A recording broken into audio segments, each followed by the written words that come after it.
Hello and welcome to this Photoshop demo. This is your host Aaron Cox from PhotoshopDemos.com, and this demo is in regards to a question that I got from Undercover Bro number 5.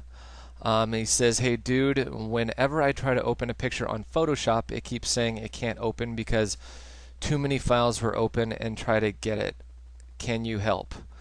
Well, with that question, there could be a lot of other issues with Photoshop. I don't know what version of Photoshop you're using, but I do know that sometimes Photoshop does have like a limit on how many files that you can actually open. But if that's not the case, if you're only trying to open up one image or 5 images, the one thing I recommend is make sure that Photoshop is using the max amount of memory.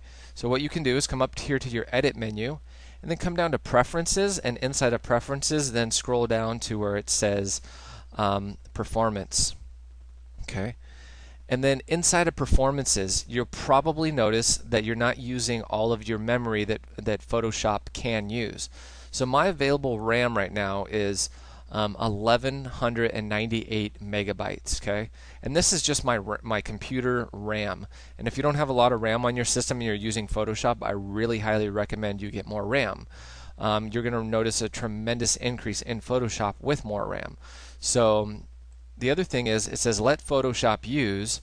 Go ahead and just put it all the way to 100. When you're working in Photoshop, I don't care if you're doing just family photos or graphic design. I always highly recommend using the max amount of megabytes that your computer can use, and really try not to have too many other applications open. Just use Photoshop, put as many megabytes as you can towards it. And then also, aside from that, there's another thing. It says scratch disks. Now, this is really, really important. When you're using Photoshop, it uses your cache and your scratch disk space for different processes that it handles. So when you're using Photoshop, make sure you allocate this free space, allocate all the memory that Photoshop is using to your additional hard drives. Now, if you don't have an extra hard drive, I highly recommend you get one. If you're going to be doing anything with Photoshop, like digital photography, graphic design, you're going to need an extra hard drive because that stuff takes up a lot of space. Digital photography, videos, YouTube stuff, it takes up a lot of memory. So make sure you get an extra hard drive. I actually have a 400 or 500 gig hard drive, which I'm using right now, and I have a scratch disk. It's letter H, and I've allocated my space to that. Okay, and I have another partition actually on my drive, which is part of my C drive, and if I wanted to allocate space to that as well, I could do that. But I've got 500 gigs here, no need, so I'm going to just leave that off. So again, we have Photoshop using a lot of megabytes, 100% of the available RAM. Our scratch disks are allocated, and then our history and our cache. This can also be set. Our history states, if you want to bump this up, what this is going to do is it's going to suck the memory out of Photoshop, because the more history states that you're saving in Photoshop, the more memory it's going to use. So I would keep this maybe to a minimum.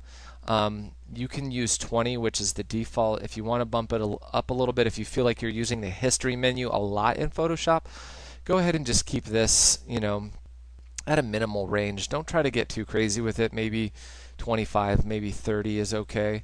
But if you reduce this, this will also give you a little bit more memory and speed in Photoshop. Same thing with the cache levels. The more you cache out in Photoshop, the more it's going to save memory onto your computer. So I would also keep this at the default. This is kind of the ideal range. And if you feel like things are getting cached too often and just kind of like overwhelming, you can reduce this. But again, that's going to start pushing your available RAM. So keeping it high, keeping it at 7 will be good. So go ahead and hit OK. And you're all set. Go ahead and close Photoshop, exit out, and then restart it just to make sure everything's nice, fresh, and new. And if you go ahead and take those steps to allocate more memory to Photoshop, that should be sufficient. If not, go ahead and shoot me another video, see what happens, try that out. Hopefully that helps some people. If it doesn't help you, at least it gives you some basics in allocating more memory to Photoshop. Thanks for watching. This is your host, Aaron Cox from PhotoshopDemos.com.